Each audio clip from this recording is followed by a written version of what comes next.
Logika bola, everything about football, relax, ringan, sederhana. Let's go.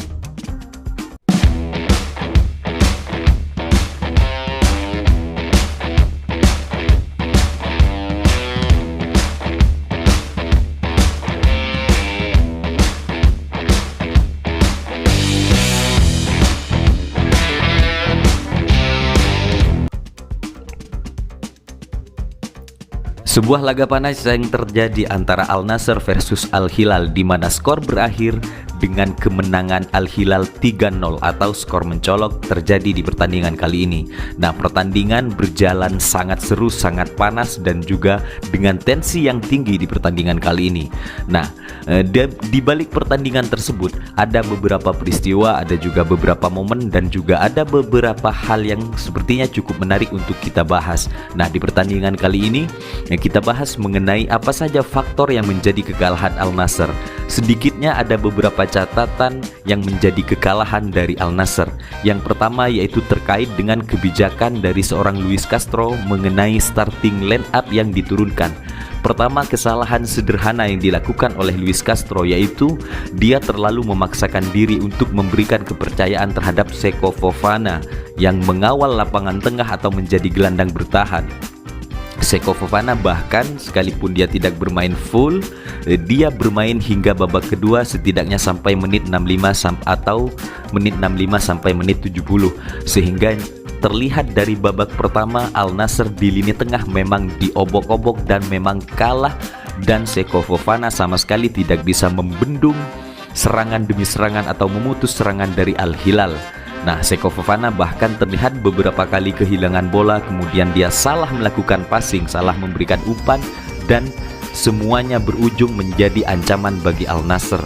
Sehingga praktis keputusan Luis Castro menurunkan Seko Fofana betul-betul kesalahan yang tidak bisa ditolerir.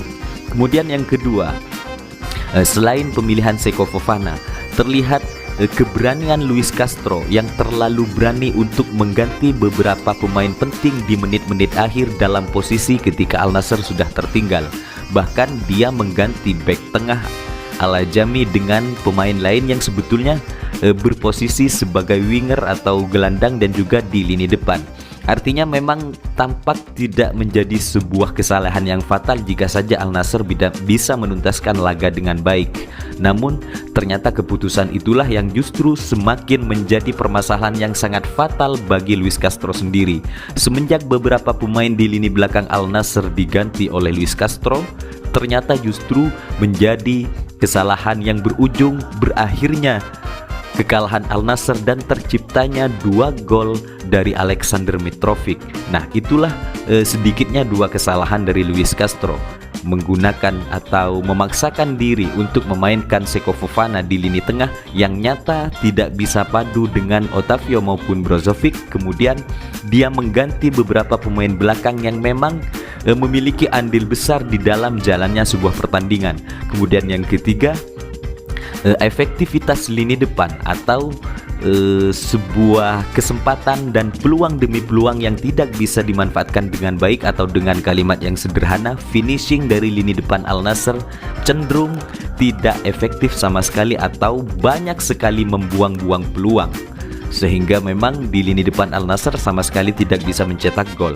Bahkan seorang Cristiano Ronaldo sekalipun dia tidak mendapat suplai bola dengan baik. Sadio Mane kemudian Anderson Talisca sama-sama bermain pasif dan tidak bisa bermain efektif, tidak bisa melakukan penetrasi, dan juga tidak bisa memberikan bola dengan baik terhadap striker mereka. Kemudian kesalahan dari seorang Seko Fofana menjadi awal dari petaka Al Nassr. Nah, selain itu, selain dari kesalahan pemilihan starting line up kemudian mengganti beberapa pemain, taktik yang cukup aneh yang diterapkan oleh seorang Luis Castro juga menjadi sesuatu yang patut dipertanyakan, karena terlihat sekali bahwa 2 wingback yang dimiliki oleh Al Nassr sama sekali tidak bisa memberikan bantuan untuk winger mereka di depan. Kemudian Winger mereka Sadio Mane dan juga Anderson Talisca juga tidak bisa bermain dengan baik, sehingga ada sebuah komunikasi yang tidak terjalin sempurna, komunikasi yang terputus, sehingga kedisiplinan mereka dan juga konsentrasi mereka menjadi pecah dan Al Nassr tidak bisa memanfaatkan peluang dengan baik. Dan bahkan strategi antara bermain total football, bermain menerapkan ball position atau bermain dengan strategi counter attack, terlihat dari babak pertama sampai babak kedua memang tidak ada kejelasan atau ambigu. Maka Luis Castro yang bertanggung jawab atas kesalahan tersebut. Setidaknya itulah beberapa kesalahan Luis Castro yang memang harus diakui, di mana Al Nassr mengalami kekalahan telak 3-0 di pertandingan kali ini. Itu saja, salam sepak bola.